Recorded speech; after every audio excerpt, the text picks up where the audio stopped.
पहला कदम अक्सर सबसे शक्तिशाली। अगर मैंने दशकों तक बड़े बूढ़े पुरुषों के साथ काम करने के बाद एक बात सीखी है तो वह यह है, दिमाग उतना ही जरूरी है जितना शरीर। और जब आकार के बारे में चिंताओं की बात आती है तो अक्सर दिमाग ही सबसे भारी बोझ उठाता है। यही कारण है कि मनोवैज्ञानिक परामर्श, हालांकि अक्सर अनदेखा किया जाता है, न केवल पहला कदम है, यह अक्सर सबसे परिवर्तनकारी होता है। मैं 60-70 यहां तक कि 80 के दशक के पुरुषों के सामने बैठा हूं जिन्होंने सालों तक अपने शरीर पर शर्मिंदगी महसूस करते हुए बिताए हैं। इसलिए नहीं कि किसी डॉक्टर ने उन्हें बताया, न ही किसी वास्तविक माप के कारण, बल्कि एक शांत लंबे समय से चले आ रहे विश्वास के कारण कि वे बस कम हैं। वह विश्वास अगर अनियंत्रित छोड़ दिया जाए तो आत्मविश्वास को कम करने लगता है। यह अंतरंगता में रिश्ता है। यह शांत संदेहों को पूरी तरह से शर्म में बदल देता है। और कभी कभी यह एक निरंतर मानसिक चक्र बन जाता है, खासकर सेवानिवृत्ति के बाद, जब पुरुषों के पास अपने विचारों के साथ अकेले ज्यादा समय होता है। लेकिन यहां अविश्वसनीय बात है, जब इन्हीं पुरुषों को किसी ऐसे व्यक्ति द्वारा पेशेवर परामर्श के माध्यम से मार्गदर्शन किया जाता है जो पुरुष पहचान और आत्मधारणा के भावनात्मक वजन को समझता है, तो वे अक्सर एक ऐसा बदलाव अनुभव करते हैं जो कोई उपकरण या सर्जरी कभी नहीं दे सकती। वे सच्चाई को डर से अलग करना शुरू कर देते हैं। वे सीखते हैं कि उनका मूल्य किसी पैमाने पर एक संख्या से नहीं बंधा है, और वे तुलना, कल्पना या शर्म से परिभाषित पुरुषत्व के एक संस्करण का पीछा करना बंद कर देते हैं। इसके पीछे वास्तविक विज्ञान है। अध्ययनों से पता चला है कि जो पुरुष लिंग के आकार के बारे में चिंताओं के लिए मनोवैज्ञानिक थेरेपी से गुजरते हैं, वे अक्सर शारीरिक वृद्धि के विचार को पूरी तरह से छोड़ देते हैं। इसलिए नहीं कि उन्होंने हार मान ली है, बल्कि इसलिए कि वे अंततः अपने शरीर के साथ शांति बना लेते हैं। उनकी चिंता दूर हो जाती है, उनके रिश्ते सुधरते हैं। वे अपने साथियों और खुद के साथ उन तरीकों से फिर से जुड़ना शुरू करते हैं जो लंबे समय से चुपचाप असुरक्षा से घिरे हुए थे। और मैं ईमानदार रहूंगा, मैंने कुछ ईमानदार थेरेपी सत्रों से महीनों के मैकेनिकल स्ट्रेचिंग या जोखिम भरी प्रक्रियाओं की तुलना में अधिक स्थायी संतुष्टि आते देखी है। क्योंकि जब दिल शांत होता है तो दिमाग असंभव आदर्शों का पीछा करना बंद कर देता है। मैं समझता हूं कि आप में से कुछ के लिए थेरेपी का विचार अजीब या असहज भी लग सकता है। हम में से कई लोगों को दर्द से गुजरना सिखाया गया है, इसके बारे में बात करना नहीं। लेकिन अपने मानसिक स्वास्थ्य पर नियंत्रण रखने में कुछ भी कमजोर नहीं है। वास्तव में अपने डर का सामना करने में ताकत है, और यह समझने में ज्ञान है कि समस्या शायद आपका आकार नहीं है, बल्कि वह कहानी है जो आप सालों से खुद को बताते आ रहे हैं। अगर आप इसे पढ़ रहे हैं और चुपचाप सिर हिला रहे हैं, सोच रहे हैं यह मेरे जैसा लगता है, तो मैं आपसे यहां से शुरू करने का आग्रह करता हूं। एक ऐसे परामर्शदाता को खोजें जो पुरुषों के स्वास्थ्य या यौन कल्याण में माहिर हो। ईमानदारी से बोलें, उस वजन को उतारें जिसे आपने ढोया है, क्योंकि जिस पल आप इसे भागना बंद कर देते हैं, अक्सर वही पल होता है जब आप आजाद महसूस करना शुरू करते हैं। अब उन लोगों के लिए जो अभी भी शारीरिक सुधार करना चाहते हैं, क्योंकि चलिए इसका सामना करते हैं। कुछ पुरुषों के लिए यह इच्छा बनी रहती है। हम उस एकमात्र उपकरण का पता लगाने जा रहे हैं जिसे नैदानिक विज्ञान ने समय के साथ लिंग को वास्तव में लंबा करने के लिए दिखाया है। और यह आपको आश्चर्यचकित कर सकता है कि अगर अनुशासन और धैर्य के साथ उपयोग किया जाए तो यह कितना प्रभावी हो सकता है। 2. पेनाइल ट्रैक्शन डिवाइस, एकमात्र उपकरण जो काम करता है। बड़े बूढ़े पुरुषों द्वारा मुझसे पूछे जाने वाले सभी सवालों में से सबसे आम यह है, डॉक्टर साहब, क्या ऐसा कुछ है जो मैं बिना सर्जरी के अपनी लंबाई बढ़ाने के लिए वास्तव में कर सकता हूं? और इसका ईमानदार जवाब है हां, लेकिन इसके लिए धैर्य, प्रतिबद्धता और सही उपकरण की जरूरत होती है। वह उपकरण एक पेनाइल ट्रैक्शन डिवाइस है, और ऑनलाइन या विज्ञापनों में मिलने वाले बहुत सारे उत्पादों के विपरीत यह वास्तविक विज्ञान द्वारा समर्थित है। मुझे एक मरीज रमेश याद हैं जो अपने 70 के दशक की शुरुआत में थे। वह एक सेवानिवृत्त इंजीनियर थे, व्यावहारिक तार्किक बकवास नहीं। वह मेरे पास इसलिए नहीं आए क्योंकि वह हताश थे, बल्कि इसलिए कि वह उत्सुक थे। उन्होंने कहा, अगर कुछ वास्तव में काम करता है तो मैं अपनी पूरी कोशिश करूंगा, लेकिन मेरे पास चालबाजी के लिए समय नहीं है। मैंने उनकी स्पष्टवादिता की सराहना की, इसलिए मैंने उन्हें पेनाइल ट्रैक्शन थेरेपी के बारे में बताया, जो एकमात्र तरीका है जिसे प्रतिष्ठित अध्ययनों में वास्तविक मापने योग्य परिणाम बनाने के लिए दिखाया गया है। यह इस तरह काम करता है, डिवाइस समय के साथ लिंग पर एक कोमल लगातार खींचने वाला बल लगाता है। यह सुनने में सरल लगता है और सिद्धांत रूप में यह है, लेकिन यह कोई त्वरित समाधान नहीं है। ज्यादातर पुरुष जो परिणाम देखते हैं वे डिवाइस का उपयोग दिन में कई घंटों तक हर दिन कम से कम 3 से 6 महीने तक करते हैं। यह एक धीमी प्रक्रिया है, लेकिन जैसे ब्रेसेस धीरे धीरे दांतों को सीधा करते हैं, वैसे ही ट्रैक्शन थेरेपी सेलुलर प्रसार नामक प्रक्रिया के माध्यम से ऊतक विस्तार को प्रोत्साहित करती है। समय के साथ इससे शिथिल और खींची हुई दोनों अवस्थाओं में वास्तविक लंबाई में वृद्धि होती है। सबसे ज्यादा उद्धृत अध्ययनों में पुरुषों ने लंबाई में 2 सेंटीमीटर तक की वृद्धि प्राप्त की, लगभग 3/4 इंच। यह बहुत ज्यादा नहीं लग सकता है, लेकिन कई पुरुषों के लिए यह छोटी सी वृद्धि आत्मविश्वास में एक बड़ी उछाल लाती है। इससे भी जरूरी बात यह है कि यह उन कुछ ही तरीकों में से एक है जिसने सर्जरी या अनियमित इंजेक्शन के जोखिमों के बिना लगातार परिणाम दिखाए हैं। जो चीज इस तरीके को वास्तव में प्रभावी बनाती है वह है निरंतरता। आप इसे कभी कभार इस्तेमाल करके चमत्कारों की उम्मीद नहीं कर सकते। यह उन पुरुषों के लिए है जो गंभीर हैं, जो रोजाना समय देने को तैयार हैं और जो समझते हैं कि सुधार एक प्रक्रिया है, कोई वादा नहीं। लेकिन इनाम सिर्फ शारीरिक नहीं है, यह मनोवैज्ञानिक भी है। मेरे पास ऐसे मरीज हैं जो महीनों बाद वापस आए हैं, न केवल मापने योग्य लाभ के साथ, बल्कि अपने स्वास्थ्य और पहचान पर स्वामित्व की एक नई भावना के साथ।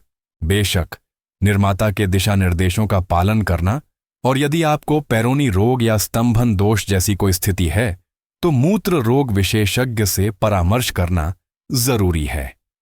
और जबकि अस्थायी सुन्नता या त्वचा में जलन जैसे हल्के दुष्प्रभाव हो सकते हैं, जब डिवाइस का सही तरीके से उपयोग किया जाता है तो बड़ी जटिलताएं दुर्लभ होती हैं। यदि आप कोई ऐसे व्यक्ति हैं जो संरचना, दिनचर्या और अपनी प्रगति पर नियंत्रण रखना पसंद करते हैं, तो यह तरीका आपके लिए एक मजबूत विकल्प हो सकता है। और जैसा कि रमेश ने 6 महीने बाद गर्व भरी मुस्कान के साथ मुझसे कहा, यह कोई जादू नहीं था, लेकिन इसने काम किया, और मुझे यह जानकर अच्छा लग रहा है कि मैंने इसके बारे में कुछ किया। अब जबकि यह डिवाइस वास्तविक दुनिया के परिणामों के लिए ताज रखता है, हर उपकरण प्रचार पर खरा नहीं उतरता। वास्तव में अगला तरीका जिसका हम पता लगाने जा रहे हैं, उसे व्यापक रूप से गाहलत समझा जाता है, और अक्सर गाहलती से माना जाता है कि यह लिंग को लंबा करता है। सच्चाई आपको आश्चर्यचकित कर सकती है। चलिए एक नजदीकी नजर डालते हैं। 3. Vacuum erection device. कार्य के लिए अच्छा, लंबाई के लिए नहीं। पंप शब्द में कुछ ऐसा है जो पुरुषों को उम्मीद देता है। मेरे पास कई बड़े बूढ़े मरीज आए हैं जो एक वैक्यूम इरेक्शन डिवाइस लेकर मेरे ऑफिस में आते हैं और पूछते हैं, क्या यह मुझे बड़ा बना देगा अगर मैं इसे हर दिन इस्तेमाल करूं? और मैं हमेशा उन्हें ईमानदारी और सम्मान के साथ जवाब देता हूं, क्योंकि उस सवाल के पीछे नियंत्रण वापस पाने, फिर से मजबूत महसूस करने और यह विश्वास करने की एक गहरी इच्छा है कि कुछ सरल चीज समय ने जो ले लिया है उसे बहाल कर सकती है। मुझे यह कहकर शुरू करने दें, वैक्यूम इरेक्शन डिवाइसेस VEDs उत्कृष्ट उपकरण हैं, लेकिन लंबाई बढ़ाने के लिए नहीं। वे जिस चीज में अच्छे हैं वह है रक्त प्रवाह को बहाल करना और पुरुषों को इरेक्शन प्राप्त करने और बनाए रखने में मदद करना, खासकर जब उम्र या मधुमेह या प्रोस्टेट सर्जरी जैसी चिकित्सा स्थितियों ने चीजों को और मुश्किल बना दिया हो। उस उद्देश्य के लिए वे शक्तिशाली, सिद्ध और भरोसेमंद हैं। लेकिन अगर आपका लक्ष्य लिंग को लंबा करना है तो आपको पहले से ही पता होना चाहिए वे इसके लिए नहीं बनाए गए हैं। और अध्ययन बताते हैं कि वे उस तरह का परिणाम नहीं देते हैं। फिर भी मैंने खुद देखा है कि ये उपकरण कैसे जीवन बदलते हैं। इसलिए नहीं कि वे इंच बदलते हैं, बल्कि इसलिए कि वे आत्मविश्वास बहाल करते हैं। मेरे एक मरीज गोविंद उम्र 68 दिल की सर्जरी के बाद कमजोर इरेक्शन के कारण सालों तक कम आत्मसम्मान से जूझते रहे। उन्हें गोलियों में कोई दिलचस्पी नहीं थी और वे इम्प्लांट के विचार से डरते थे। लेकिन जब उन्होंने एक वैक्यूम डिवाइस का उपयोग करना शुरू किया तो सब कुछ बदल गया। इसने न केवल उन्हें एक मजबूत इरेक्शन हासिल करने में मदद की, बल्कि इसने कुछ और भी जरूरी चीज वापस ला दी, उनका पुरुषत्व। उन्होंने मुझसे कहा, मुझे फिर से खुद जैसा महसूस हो रहा है। मेरी पत्नी ने यह देखा और अब मैं थोड़ा तन कर चलता हूं। कई बड़े बूढ़े पुरुषों के लिए यही असली जीत है। वीईडीज नकारात्मक दबाव के माध्यम से लिंग में खून खींचकर काम करते हैं, जिससे इरेक्शन बनाने में मदद मिलती है। अंतरंगता के दौरान मजबूती बनाए रखने के लिए आधार पर एक संकुचन वलय लगाया जा सकता है। वे उपयोग में आसान, गैर इन्वेसिव और सही तरीके से उपयोग किए जाने पर सुरक्षित हैं।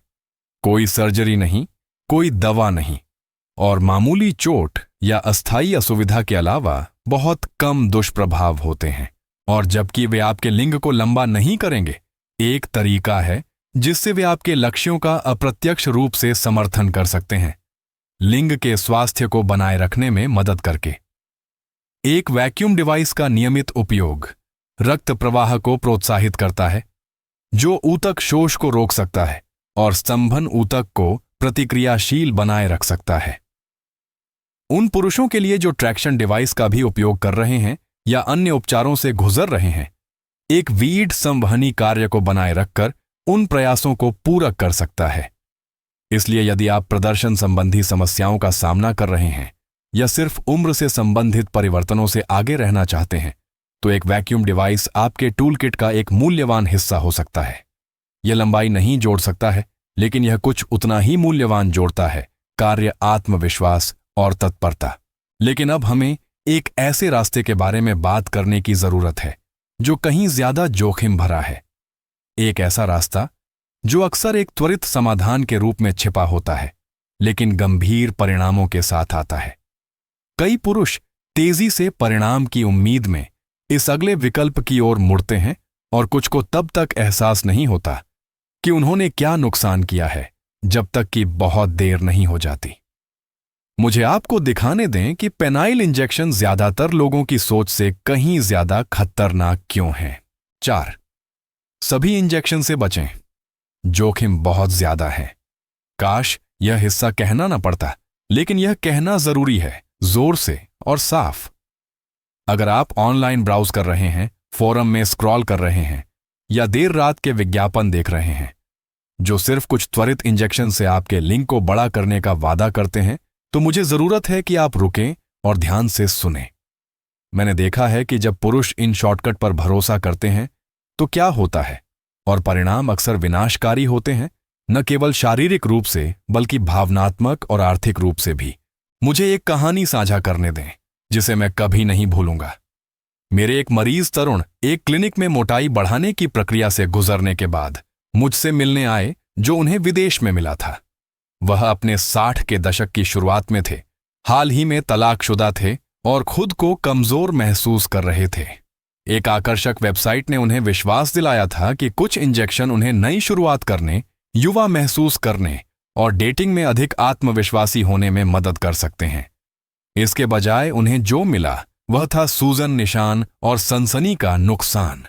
और सबसे बुरी बात यह थी कि जब उन्होंने मदद के लिए प्रदाता से संपर्क करने की कोशिश की तो फोन का जवाब देने वाला कोई नहीं था।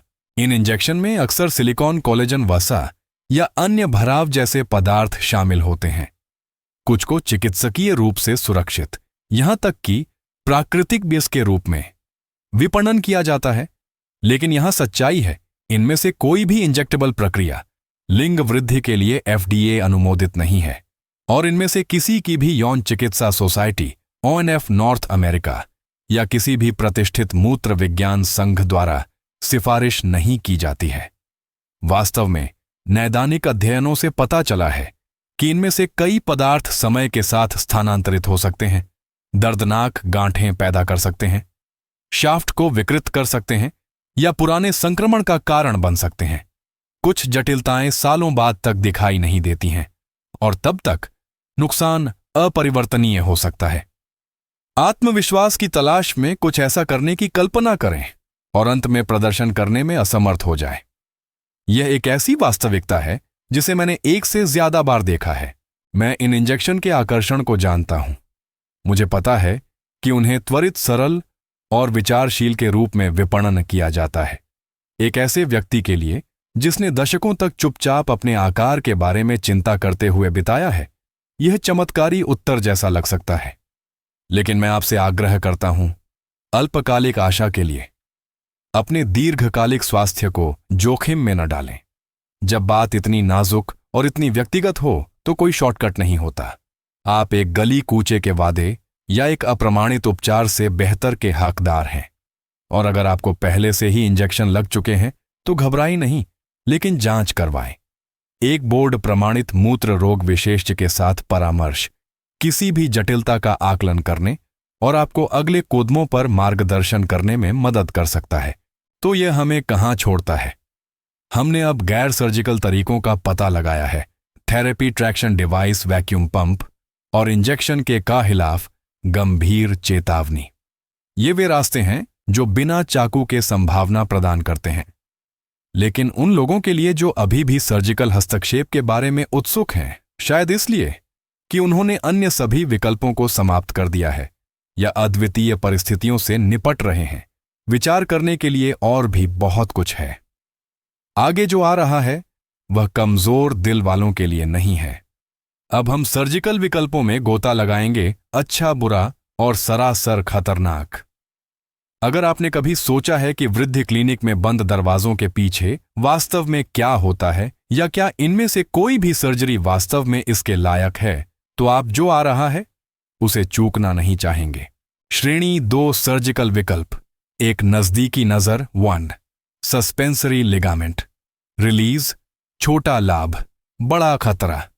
जब भी कोई मरीज लिंग का आकार बढ़ाने के विकल्प के रूप में सर्जरी का जिक्र करता है तो मैं जवाब देने से पहले एक पल के लिए रुक जाता हूं। इसलिए नहीं कि कहने के लिए कुछ नहीं है, बल्कि इसलिए कि यह उन सबसे भावनात्मक रूप से आवेशित फैसलों में से एक है जो एक आदमी कर सकता है। जीवन के इस पड़ाव पर 60 के बाद दशकों तक जीने, काम करने, परिवार पालने और रिश्तों के उतार चढ़ाव से गुजरने के बाद अपने शरीर में अधिक आत्मविश्वासी महसूस करने की इच्छा सतही नहीं है। यह मानवीय है, यह व्यक्तिगत है और यह पूरी सच्चाई का हकदार है, ना कि मार्केटिंग का। सस्पेंसरी लिगामेंट रिलीज को अक्सर अतिरिक्त लंबाई चाहने वाले पुरुषों के लिए पसंदीदा सर्जिकल विकल्प के रूप में प्रस्तुत किया जाता है। इस प्रक्रिया में उस लिगामेंट को काटना शामिल है जो लिंग को जघन की हड्डी से जोड़ता है, जिससे आंतरिक शाफ्ट का अधिक हिस्सा बाहर की ओर फैल सकता है।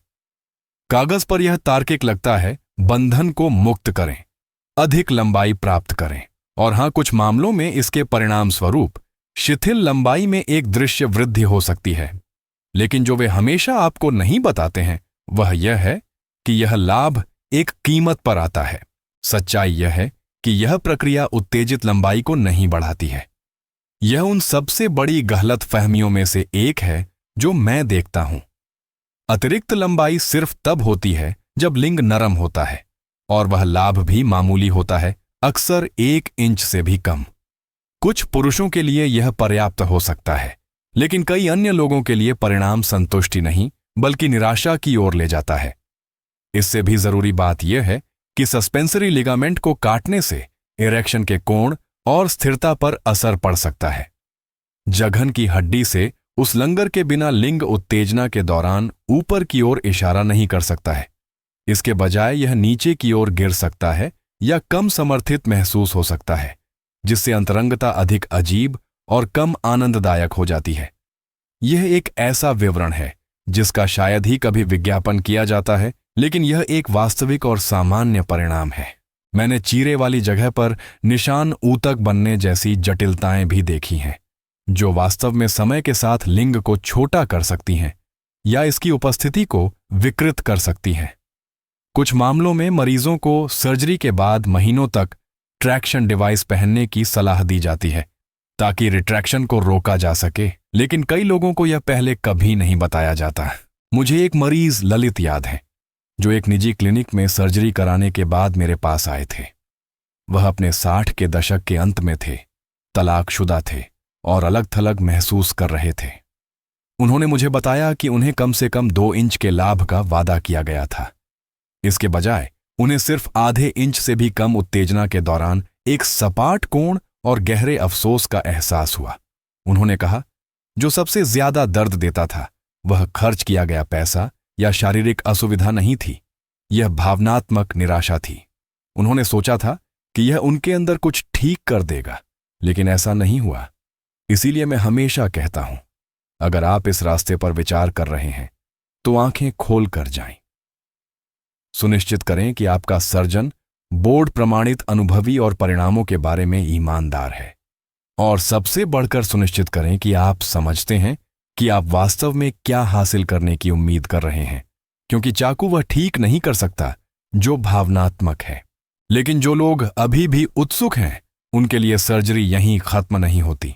अन्य तकनीकें भी हैं, अधिक जटिल, अधिक आक्रामक और अक्सर अधिक नाटकीय के रूप में विपणन की जाती हैं।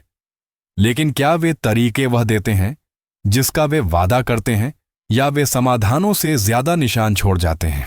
चलिए सर्जिकल विकल्पों के अगले अधिक प्रयोगात्मक समूह पर एक नजदीकी नजर डालते हैं। आप जो सीखेंगे वह आपको आश्चर्यचकित कर सकता है। 2. ऊतक, ग्राफ्ट या फ्लैप्स। प्रयोगात्मक, अक्सर अप्रभावी सर्जरी।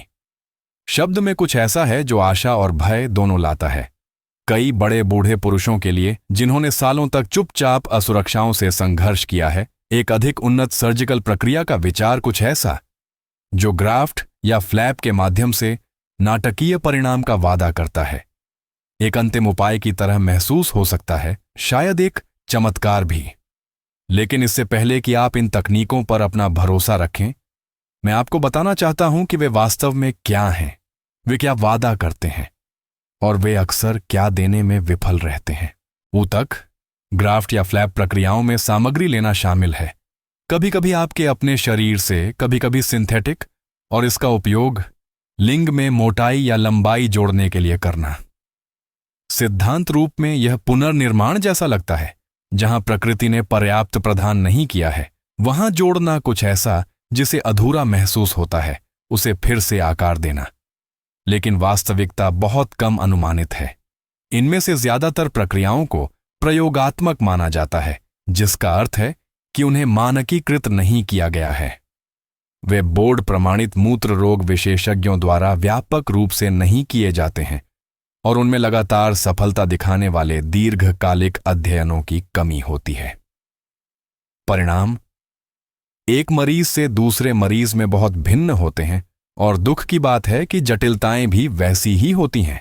कुछ तकनीकें वसा ग्राफ्ट का उपयोग करती हैं, जहां पेट या जांघों से वसा काटा जाता है और लिंग में इंजेक्ट किया जाता है, जबकि यह मोटाई में एक अस्थायी वृद्धि पैदा कर सकता है। वसा अक्सर महीनों के भीतर शरीर द्वारा फिर से अवशोषित हो जाती है, जिससे असमान बनावट या यहां तक कि दिखाई देने वाली गांठें भी रह जाती हैं। अन्य तरीके संरचना और स्थायित्व बनाने की कोशिश करने के लिए त्वचीय ग्राफ्ट या यहां तक कि पसली उपास्थि का उपयोग करते हैं। लेकिन इन अधिक आक्रामक तकनीकों में लंबे समय तक ठीक होने की जरूरत होती है, संक्रमण का खतरा अधिक होता है, और कई मामलों में बस वह प्राकृतिक रूप या कार्य प्राप्त नहीं होता जिसकी पुरुष उम्मीद कर रहे थे। मुझे एक सज्जन कमल याद हैं जो दूसरे देश में ग्राफ्ट प्रक्रिया से गुजरने के बाद दूसरी राय के लिए मेरे पास आए थे। वह 66 वर्ष के थे, हाल ही में सेवानिवृत्त हुए थे, और उन्होंने अपनी बचत का अधिकांश हिस्सा सर्जरी पर खर्च कर दिया था, जिसे उन्होंने उम्मीद की थी कि उन्हें आत्मविश्वास की एक नई भावना देगा। उसने उन्हें विकृत और अलग थलग महसूस कराया। उन्होंने मुझसे कहा, मैं 1 इंच पाने की उम्मीद में गया था। मैं यह महसूस करते हुए बाहर आया कि मैंने खुद का एक टुकड़ा खो दिया है। यह एक ऐसा वाक्य है जिसे मैं कभी नहीं भूलूंगा। इन सर्जरी के साथ सबसे बड़ा मुद्दा सिर्फ शारीरिक खतरा नहीं है, यह अधूरी उम्मीदों का भावनात्मक बोझ है। ये त्वरित प्रक्रियाएं नहीं हैं। वे वास्तविक दर्द, लंबी वसूली अवधि और इस भयावह संभावना के साथ आते हैं कि चीजें पहले से भी बदतर दिख सकती हैं या महसूस हो सकती हैं। और बड़े बूढ़े पुरुषों के लिए वसूली धीमी, अधिक जटिल और अधिक अलग थलग करने वाली हो सकती है। तो हां, ऊतक ग्राफ्ट और फ्लैप प्रक्रियाएं मौजूद हैं, लेकिन मुख्यधारा के चिकित्सा संस्थानों द्वारा कॉस्मेटिक वृद्धि के लिए उनकी सिफारिश शायद ही कभी की जाती है। जब तक आप किसी नैदानिक परीक्षण का हिस्सा नहीं हैं या किसी विशिष्ट चिकित्सा स्थिति जैसे दर्दनाक चोट या कैंसर से संबंधित पुनर्निर्माण से निपट नहीं रहे हैं, ये प्रक्रियाएं अक्सर समाधानों से ज्यादा निशान छोड़ जाती हैं। लेकिन मानो या न मानो, अभी भी एक और सर्जिकल रास्ता है जिस पर चर्चा करने लायक है। एक ऐसा रास्ता जिसका आकर्षक वेबसाइटों पर विज्ञापन नहीं किया जाता, लेकिन एक ऐसा रास्ता जो कोशिश करने के लिए दृढ़ संकल्पित लोगों के लिए एक सुरक्षित मार्ग प्रदान कर सकता है। इस तक पहुंचना आसान नहीं है और इसे बहुत उच्च मानकों पर रखा जाता है। तो यह क्या है, और क्या यह सर्जिकल वृद्धि का पता लगाने का एकमात्र वास्तव में जिम्मेदार तरीका हो सकता है? चलिए पता करते हैं। 3. नैदानिक परीक्षण, एकमात्र जिम्मेदार सर्जिकल पथ। जब सर्जिकल वृद्धि की बात आती है तो ज्यादातर पुरुष दो चीजें खोज रहे होते हैं: वास्तविक परिणाम और वास्तविक सुरक्षा। लेकिन दुखद सच्चाई यह है कि आज विज्ञापित कई प्रक्रियाएं, खासकर ऑनलाइन या विदेशों में, सुरक्षित रूप से देने की तुलना में कहीं ज्यादा वादा करती हैं।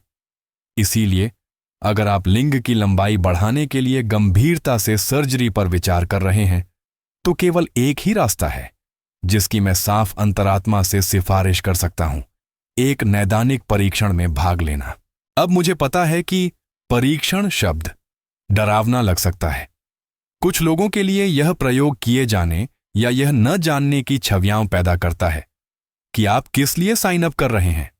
लेकिन वास्तविकता में एक नैदानिक परीक्षण जब एक प्रतिष्ठित संस्थान द्वारा चलाया जाता है तो कुछ ऐसा प्रदान करता है जो ज्यादातर निजी वृद्धि क्लिनिक नहीं कर सकते: पारदर्शिता, निगरानी और ईमानदार जवाबदेही। एक नैदानिक परीक्षण में सब कुछ एक IRB या संस्थागत समीक्षा बोर्ड द्वारा निगरानी की जाती है। यह डॉक्टरों, नैतिकतावादियों और शोधकर्ताओं का एक पैनल है जो यह सुनिश्चित करता है कि नामांकित प्रत्येक मरीज के साथ नैतिक रूप से व्यवहार किया जाए, प्रक्रियाएं सुरक्षित हों और किसी भी दुष्प्रभाव या जटिलताओं को विस्तार से ट्रैक और रिपोर्ट किया जाए। आप अज्ञात में नहीं जा रहे हैं, आप एक सावधानीपूर्वक डिजाइन किए गए, अत्यधिक पर्यवेक्षित चिकित्सा वातावरण में कदम रख रहे हैं, जहां आपकी भलाई पहले आती है, मुनाफा नहीं। और जबकि इन परीक्षणों के भीतर के विकल्प सीमित हो सकते हैं, लाभ बहुत बड़ा है। आप अत्याधुनिक तकनीकों तक पहुंच प्राप्त कर रहे हैं जो अक्सर क्षेत्र के कुछ शीर्ष सर्जनों द्वारा की जाती हैं, और यह सब कुछ ऐसा करने का हिस्सा बनते हुए जो पुरुषों के स्वास्थ्य के भविष्य को आकार देने में मदद कर सकता है। यह एक परीक्षण विषय होने के बारे में नहीं है, यह चिकित्सा प्रगति का हिस्सा होने के बारे में है। एक मरीज जिसे मैं कभी नहीं भूलूंगा वह थे मोहन, 71 वर्ष के विधुर और अभी भी शांत गर्व से भरे हुए। उन्हें नौटंकी नहीं चाहिए थी, उन्हें जवाब चाहिए थे। खाहुद शोध करने के बाद उन्होंने जैव इंजीनियर ऊतक मचानों का उपयोग करके एक नई लंबाई तकनीक की खोज करने वाले एक विश्वविद्यालय द्वारा संचालित नैदानिक परीक्षण में दाखिला लिया। प्रक्रिया धीमी थी, स्क्रीनिंग सखास्तत थी और उम्मीदें यथार्थवादी थीं। लेकिन सबसे जरूरी बात यह थी कि मोहन जानते थे कि हर कदम का दस्तावेजीकरण, अध्ययन और समीक्षा की जा रही थी, न केवल उनके लिए बल्कि उन अन्य पुरुषों के लिए भी जिन्हें भविष्य में लाभ हो सकता है। उनके परिणाम नाटकीय नहीं थे, लेकिन वे वास्तविक थे। 1 इंच से थोड़ा कम का लाभ कार्यक्षमता का कोई नुकसान नहीं, और जैसा कि उन्होंने कहा, आशा की एक नई भावना। उन्होंने बाद में मुझसे कहा, जो सबसे ज्यादा मायने रखता था वह यह था कि मैं किसी ईमानदार चीज का हिस्सा था, कि मुझसे झूठ नहीं बोला गया। नैदानिक परीक्षण सफलता की गारंटी नहीं देते हैं, उन्हें खोजना आसान नहीं है और वे परिवर्तन के लिए कोई तेज रास्ता नहीं है। लेकिन जो पुरुष वास्तव में इस पथ के लिए प्रतिबद्ध हैं, उनके लिए वे आगे बढ़ने का सबसे नैतिक और चिकित्सकीय रूप से मजबूत तरीका प्रदान करते हैं। अंतिम चिंतन संख्याओं से परे वास्तव में क्या मायने रखता है? हमने जो कुछ भी कवर किया है, गैर सर्जिकल तकनीकें, जोखिम भरी प्रक्रियाएं, वैज्ञानिक अध्ययन, व्यक्तिगत कहानियां, उसके बाद अब समय आ गया है कि हम पीछे हटें और वह सवाल पूछें जो वास्तव में मायने रखता है। इतने सारे पुरुष अभी भी आकार के बारे में इतनी गहराई से क्यों परवाह करते हैं? खासकर जीवन के बाद के पड़ाव में इसका जवाब हमेशा सेक्स के बारे में नहीं होता। कई लोगों के लिए यह पहचान के बारे में है, यह महसूस करने के बारे में है कि हम अभी भी मायने रखते हैं, कि हम अभी भी मजबूत हैं, अभी भी सक्षम हैं, अभी भी अपने साथियों, खुद से और उस आदमी से जुड़े हुए हैं जिसे हमने हमेशा आईने में देखा है। जीवन के इस पड़ाव पर फिर से संपूर्ण महसूस करने, पर्याप्त महसूस करने की यह इच्छा पहले की तरह ही शक्तिशाली हो सकती है। लेकिन मुझे उम्मीद है कि आपने जो कुछ भी हमने खोजा है उससे यह सीखा है, आपका मूल्य इंच में नहीं मापा जाता। यह कभी नहीं था। और जबकि विज्ञान ने हमें कुछ उपकरण, कुछ रास्ते परिवर्तन के लिए, कुछ सावधानीपूर्वक अध्ययन की गई संभावनाएं प्रदान की हैं, उन परिवर्तनों का बहुत कम मतलब है अगर आप पहले अपने खुद के मूल्य में विश्वास नहीं करते। मैं ऐसे पुरुषों से मिला हूं जिन्होंने आधा इंच प्राप्त किया और खुद को बदला हुआ महसूस किया। इसलिए नहीं कि आकार ने सारा फर्क डाला, बल्कि इसलिए कि खुद के लिए कुछ करने के कार्य ने उनके नियंत्रण, उद्देश्य और सम्मान की भावना को फिर से जगा दिया। मैं ऐसे पुरुषों से भी मिला हूं जिन्होंने सर्जरी करवाई और बाद में और भी टूटा हुआ महसूस किया, क्योंकि वे वास्तव में जिसका पीछा कर रहे थे वह शारीरिक नहीं था, यह भावनात्मक उपचार था, और कोई भी चाकू आपको वह नहीं दे सकता। अगर आप यहां तक पहुंचे हैं तो आप स्पष्ट रूप से कोई ऐसे व्यक्ति हैं जो विचारशील, जिज्ञासु और खुद को बेहतर बनाने के लिए प्रतिबद्ध हैं। यह अकेले ही आपको दुर्लभ कंपनी में रखता है। ज्यादातर लोग उन सवालों को पूछने में भी बहुत शर्मिंदा होते हैं जिनका आपने बहादुरी से सामना किया है, और वह साहस, इतनी व्यक्तिगत किसी चीज का सामना करने की वह इच्छा स्वीकार किए जाने और सम्मान पाने की हकदार है। तो अब आप यहां से कहां जाते हैं? खुद से ईमानदार होकर शुरू करें। आप वास्तव में क्या चाहते हैं? क्या यह एक संख्या है या यह फिर से वांछनीय, आत्मविश्वासी, जीवित महसूस करना है? यदि यह बाद वाला है, और ज्यादातर पुरुषों के लिए यही है, तो मैं आपको उन तरीकों से शुरू करने के लिए प्रोत्साहित करता हूं जो न केवल शारीरिक परिवर्तन बल्कि भावनात्मक शक्ति का भी निर्माण करते हैं। कुछ के लिए इसका मतलब है अंततः किसी से बात करना, एक चिकित्सक, एक डॉक्टर, एक साथी। दूसरों के लिए इसका मतलब ट्रैक्शन थेरेपी जैसी एक सुरक्षित गैर सर्जिकल विधि के लिए प्रतिबद्ध होना और समय के साथ इसके साथ सुसंगत रहना हो सकता है। और कुछ के लिए इसका मतलब नैदानिक परीक्षणों की खोज करना हो सकता है, हताशा से नहीं बल्कि खुली आंखों और वास्तविकता पर आधारित अपेक्षाओं के साथ। लेकिन आप जो भी चुनें उसे अपने लिए सम्मान की भावना से करें, पूर्णता का पीछा न करें, डर में न कहरी दें, और किसी ऐसे व्यक्ति के झांसे में न आए जो आपको यह महसूस कराए कि आप तब तक पर्याप्त नहीं हैं जब तक आप खुद को ठीक नहीं कर लेते। आप पहले से ही पर्याप्त हैं, और आप यहां से जो कुछ भी आगे बढ़ाने का चुनाव करते हैं वह बस एक बोनस होना चाहिए, संपूर्ण महसूस करने की आवश्यकता नहीं। मेरे बड़े मरीजों से मैंने जो सबसे बड़ी सीख सीखी है वह यह है कि जो पुरुष अच्छी तरह से उम्र दराज होते हैं वे नहीं हैं जो हर झुर्री या हर बदलाव से लड़ते हैं। वे हैं जो कृपा, साहस और इस बारे में स्पष्टता के साथ अनुकूलन करना सीखते हैं कि वास्तव में क्या मायने रखता है। वे अवास्तविक आदर्शों से अपनी तुलना करने में ऊर्जा बर्बाद नहीं करते हैं। इसके बजाय वे वास्तविक संबंधों, वास्तविक स्वास्थ्य और वास्तविक उद्देश्य में निवेश करते हैं। और क्या अंत में हम सब यही नहीं चाहते? सिर्फ एक बेहतर शरीर ही नहीं बल्कि खुद के साथ एक बेहतर रिश्ता। आपने अपना जीवन दूसरों को देने, उपस्थित रहने, कड़ी मेहनत करने, दर्द से गुजरने में बिताया है। अब समय आ गया है कि आप खुद को कुछ वापस दें, चाहे वह आत्मविश्वास हो, आराम हो या स्पष्टता हो।